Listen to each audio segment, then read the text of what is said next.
I want to bring in, if I can, Captain Mike Coffield. He's the CEO of KM Cargo. He worked with United for 32 years. Captain, can you hear me? I can, Ashleigh. Good evening. Good evening, and I'm so glad you're with me. I really need you to sort of take me to the situation as you can imagine it, having been at the helm for so long. What would be happening at the crash site were anybody to survive this crash? Were the captain and the crew able to survive? Just take me through what would be happening. Sure. I just would ask again for Americans to pray for the first responders, for the families. It is a huge tragedy, and hopefully we'll be able to make sure that nothing like this ever happens again. As you know, Ashleigh, I have over 23,000 hours of flight, and have gone in and out of DCA my entire career with the airlines.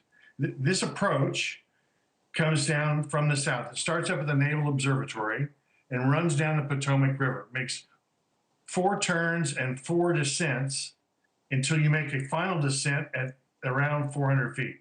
So that there's a descent and a turn at 600 and 900, well, 1,300, 900, 600, and then a sharp turn onto the runway to the south to the final movement at about 300 feet.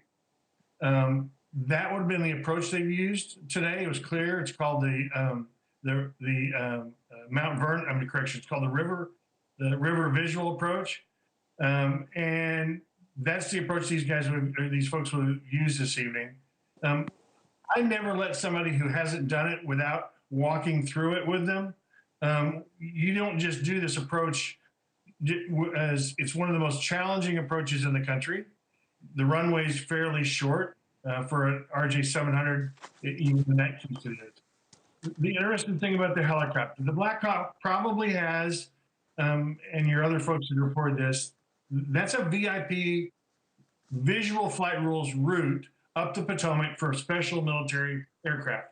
They run basically from the CIA headquarters, from the DIA headquarters, and sometimes from Dulles. And it also joins the river at the Naval Observatory. They have to maintain an altitude below the arrivals. They would probably have only 7 seats in the helicopter. 3 in the back, 2 facing back, 3 facing forward, 2 facing back, and then the 2 crew members in the Blackhawk. They may or may not have been using night vision goggles tonight. They probably have done it hundreds, thousands of times, as we'd like to think that the crew of the aircraft have. Now, what's occurring immediately after the accident, the air traffic control tower calls and all stop, puts a hold on all traffic, tells the control center out at Dulles to stop all arrivals into the Potomac approach area. They have then immediately hit a button and notify all the airlines if there's been an incident. They call the incident center at the FAA command center out at Dulles that controls all the traffic for the country. So as you might think of, there may be flights that are even an hour out, 2 hours out, that are having to divert tonight because they can't get into DCA, right?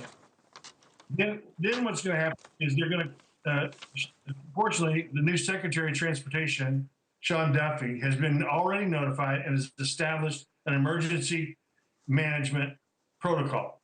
They have a sheet of paper. It's actually a folder, and they immediately, the secretary appoint immediately somebody in the response team to start working through the folder, calling the airlines, calling emergency management teams, and they're doing that and have been doing that ever since the first button was pushed.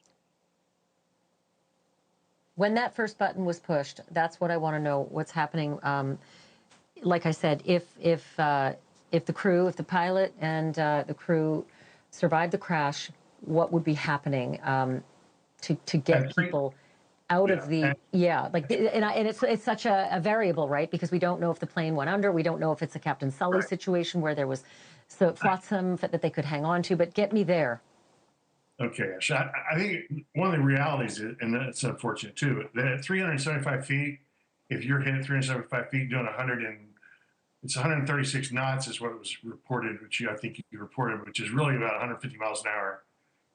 There's not much time between that and the water, okay? So they're not thinking anything. other than probably what just happened. If they'd had more time, they would have gone into some emergency protocols. Thanks for watching. Go to joinnn.com to find NewsNation on your screen. And don't forget to click the red subscribe button below to get more of NewsNation's fact-driven, unbiased coverage.